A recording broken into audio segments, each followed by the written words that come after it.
Hey guys, so this new series of videos that I'm working on is going to be very different from the usual stuff that you'd expect from me, because these videos will be pretty chill and will be spoiler free. Now, the reason I'm starting these recommendation videos is because for the longest time, all my other projects have been ballooning into these 400-hour, 3-month-long endeavors, and I honestly need a series of videos where I can just calm the fuck down and talk about some games I like. So with this new video series, it'll allow me to curate a ton of good games for you guys in a spoiler-free format, so you can hopefully go and play them for yourself. Anyways, with that out of the way, let's talk about Fire Emblem Three Houses. Now, to preface this video, it's important to understand that I wouldn't really consider myself a hardcore fan of Fire Emblem. For the longest time, my only exposure to Fire Emblem was when Marth and Roy were included into Super Smash Bros, and it wasn't until Fire Emblem Awakening came out that I actually started to enjoy the series, which is probably the same situation as a lot of other people. Fire Emblem Awakening was a turning point for the series because of its major shift towards a more anime-focused art style and a heavy emphasis on building social relationships between your units.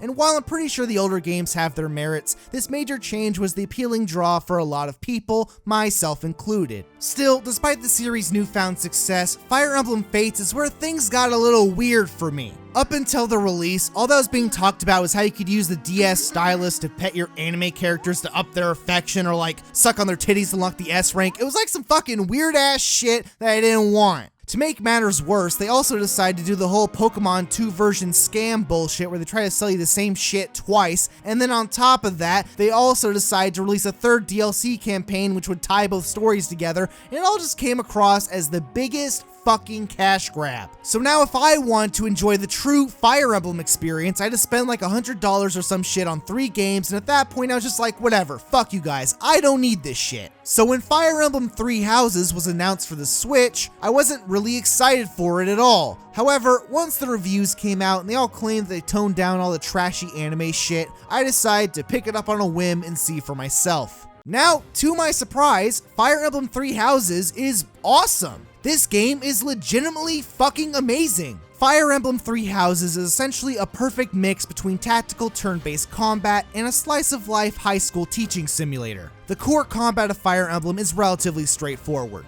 The player is tasked with eliminating the enemy threats by strategically moving their units along a grid. Depending on the unit and their equipment, they can attack with either swords, lances, axes, bows, dark magic, black magic, or white magic, and certain tiles on the map will provide passive buffs depending on the terrain. Certain attacks will also do more or less damage depending on the unit you're attacking, which makes the positioning of your army extremely important. Overall, if you're intimidated by most strategy games, Fire Emblem is a great series to pick up and learn for beginners, while also being fun enough for hardcore players to min-max their units. There's a lot more to the combat, and I could go over every single feature, but the major draw to the game is the teaching social aspect. The premise of the game is that your character is a lifelong mercenary who somehow gets a teaching position at the Officers Academy at Garrick Mach Monastery, aka Anime Hogwarts, and as a professor, your goal is to teach your students how to properly fight in battle. Now, the really cool thing about Fire Emblem Three Houses is that each student has their own unique strengths, weaknesses, and abilities that solely affect them depending on their personality and background.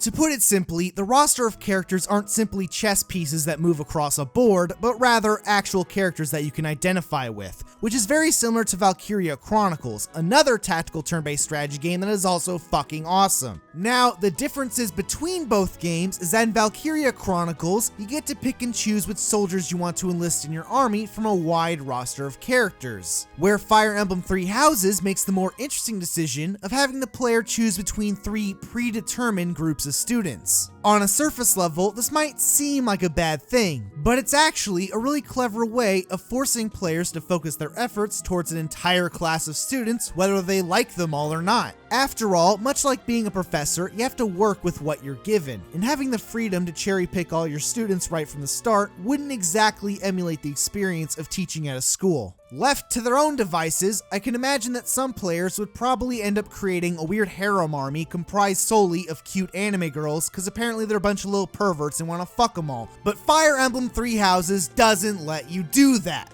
Well, At least not without the help of New Game Plus. Now, while that might be disappointing for all the weirdo anime fans out there, you still have the freedom to choose which house you want to teach, which is a nice compromise. You still get the option of being able to teach a couple of students that you like, while also creating the opportunity for the other students to prove how great they really are. And it's through this entire dynamic where the teaching aspect of this game feels incredibly rewarding. As a professor, your goal is to teach your students how to properly fight in battle by leveling up combat skills, which will give them access to different classes and unique abilities. The challenge and fun of the game is that students will learn certain skills more or less efficiently depending on their particular fields of interest. As a player, it's in your best interest to tell your students what they should learn so they can pass their certifications and unlock the classes that you want them to use, but sometimes that'll prove to be a challenge if they're struggling to learn a certain skill that's required. So in order to create a balanced team, you have to figure out which students will be assigned to certain roles while also taking into account how difficult it'll be to teach them the necessary skills. This only gets more interesting once you discover that certain students have hidden potentials that often lead to entirely different class builds outside of their field of study. Overall, there's a ton of variety with how you build your team, and multiple playthroughs with the same characters can have wildly different combinations depending on how you teach your students. The challenge to teaching your students is that the entire game revolves around a monthly schedule. Missions that progress the story happen near the end of the month, and with limited opportunities to teach your students, you only have so much time to prepare. Classes take up most of the week, but on each Sunday, you have the opportunity to spend some of your free time to help improve your teaching abilities. You can either explore the monastery, you can attend a seminar to level up some of your students' abilities, you can participate in battles to gain experience and complete optional side quests, or you could simply rest and move on to the next week. Depending on certain events, some options will become more appealing than others depending on what you want to accomplish, but most of the game will be spent exploring the monastery. By choosing this option, you can freely walk around the monastery and participate in various activities alongside the students and faculty. You can eat meals together, you can cook with them, you can participate in choir, you can invite people over to have tea with you, you can garden and fish to obtain certain resources, or you could also level up your own character skills by learning from other teachers. Certain actions while you're exploring will also increase your students' motivation, which will improve their learning efficiency during instruction and allow you to level up their skills much faster. You'll want to maximize your students' motivation whenever you get the chance, but certain actions will require you to use a limited number of activity points that get refreshed the following week, so you have to figure out the most efficient way to spend your time. You can walk around and talk to the students and faculty as long as you like, but your limited activity points will make you focus your efforts towards a smaller group of people, which is a nice compromise in place of having a time limit. By continuing to interact with certain characters, you'll also start to bond with each other and increase your support levels. The main benefit in battle is that leveling up your support will give you passive buffs when both characters are adjacent to each other, like raising their evasion or increasing their hit chance. You'll also be able to view a small cutscene of you and the other character interacting with each other, and as you increase your support levels over the course of the game, you may possibly fall in love with each other if the option is available. Now, at a first glance, grooming your underage students from a professor-student relationship might seem really problematic, but the game actually pulls it off incredibly well. Somehow! I don't want to spoil why this is the case, but the developers of Fire Emblem Three Houses seem to be aware of this issue and tackled it in a surprisingly tasteful manner. I know that sounds crazy, but if you play the game and stick with it until the end credits, it all works out fine and is essentially a non-issue. Another interesting thing about the support levels is that each student also has unique interactions with every other student in the game, including students from different houses, as well as some of the faculty and staff. The reason this is possible is because by interacting with characters outside of your house, you can get the option to recruit them and permanently add them to your roster if you meet the right criteria. To put it simply, the amount of content revolving around the social mechanics is fucking ridiculous. And because of this, your enjoyment of the game will solely depend on how willing you are to engage with your students. Honestly, if you're only interested in the social mechanics to min-max your way through the turn-based combat, then you'll probably have a somewhat miserable experience. In fact, I wouldn't be surprised if this game ends up turning away a lot of hardcore Fire Emblem fans who enjoyed the series for its brevity. On the other hand, if you're the kind of person who can get drawn into the experience of socializing with students and faculty and seeing how they all interact with each other, then Fire Emblem Three Houses will easily be one of the best games you've ever played. The best thing about Fire Emblem Three Houses is that while each halves of the game are quite shallow, they both work together in tandem and become greater than the sum of its parts. The performance of students in battles improves the slice-of-life social aspect of teaching your students, while the backstories and personalities of your students that you discover during your support conversations help you care about them as individuals during the turn-based combat. This hybrid system creates the opportunity for every character in the game to have these little moments that eventually wins you over and makes you more attached to them. Sometimes students will start to become absolute monsters in battle and win you over through sheer performance. Sometimes the support cutscenes will explain some tragic backstories that recontextualizes why some students act the way they do and make you empathize with them. And even some of the more obnoxious students will eventually go through some character growth and become more likable as you progress through the story. The constant switching between the slice of life teaching sections and the tactical turn-based strategy missions also gives this game a really nice ebb and flow, which creates a really addictive experience that's hard to put down.